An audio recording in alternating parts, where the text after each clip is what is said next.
अगर कालू जी बेवफाई कर रहे हैं तो उन्हें उनका सबक मिलकर ही रहेगा। रानो, उसे सबक सिखाना बहुत जरूरी है। हम उसे उसकी गलती का एहसास कराएंगे। और फिर रानो चिड़िया और गौरी मिलकर एक योजना बनाती है। वह सीधे नीलो चिड़िया के पास जाती है। नीलो बहन, हम दोनों को आपसे कुछ जरूरी बात कहनी है। हाँ हाँ, जल्दी बोलो, क्या बात कहनी है? मुझे जरा भोजन की तलाश में जाना है, बस वहीं जाने के लिए निकल रही थी। दरअसल नीलो चिड़िया को कालू कौवे से मिलने के लिए जाना था। वह तो बस बहाने बना रही थी। नीलो बहन, मुझे आपसे ये कहना था, जिस तरह कालू गौरी को छोड़कर तुम्हारे पास आया है, वैसे ही वो किसी दिन छोड़कर किसी तीसरी पक्षी के पास चला जाएगा। वो बेवफा पक्षी है, वो किसी का नहीं हो सकता। मैं तुम्हें सलाह देने नहीं आई, परंतु मुझे यकीन है तुम मेरी सहेली गौरी कवि का घर नहीं बिगाड़ोगी। जितना मैं तुम्हें जानती हूँ, तुम बहुत अच्छी हो। मैं उम्मीद करती हूँ तुम्हें मेरी ये बात समझ आएगी। गौरी कवि की आंखों में आंसू थे। नीलो चिड़िया को उनकी बात समझ में आ जाती है और वो कालू कौवे से दूरी बना लेती है। तुम बिल्कुल सही कह रही हो, मुझे कालू ने बताया ही नहीं था। वो तो खुद को सिंगल ही दिखाता था। अच्छा ठीक है, मैं तुमसे वादा करती हूँ गौरी, मैं आज के बाद कभी भी कालू जी से नहीं मिलूंगी। तुम सही कह रही हो, जो पक्षी तुम्हें छोड़ सकता है वो कल को मुझे भी छोड़ देगा। आपका बहुत बहुत शुक्रिया। मैं जानती थी आप जरूर समझेंगी। और फिर गौरी कवि और रानो चिड़िया अपने घर आ जाती है।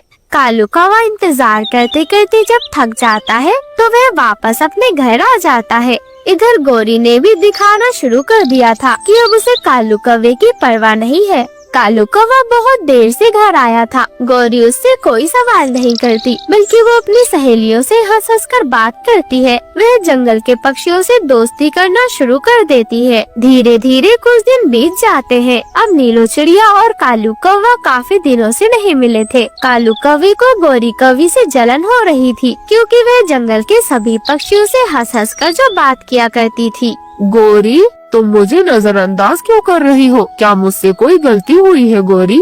नहीं नहीं कालू जी, आपसे कोई गलती नहीं हुई। अब तो मैं अपनी जिंदगी खुद के लिए जी रही हूँ। जब तुम मुझे अनदेखा कर सकते हो तो मैं क्यों तुम्हारी परवाह करूँ? कालू कौवे की इतना सुनकर आंखें खुल जाती है। कुछ दिन बाद कालू कौवा और ज्यादा अकेला पड़ गया था। नीलो चिड़िया भी उसे छोड़कर जा चुकी थी।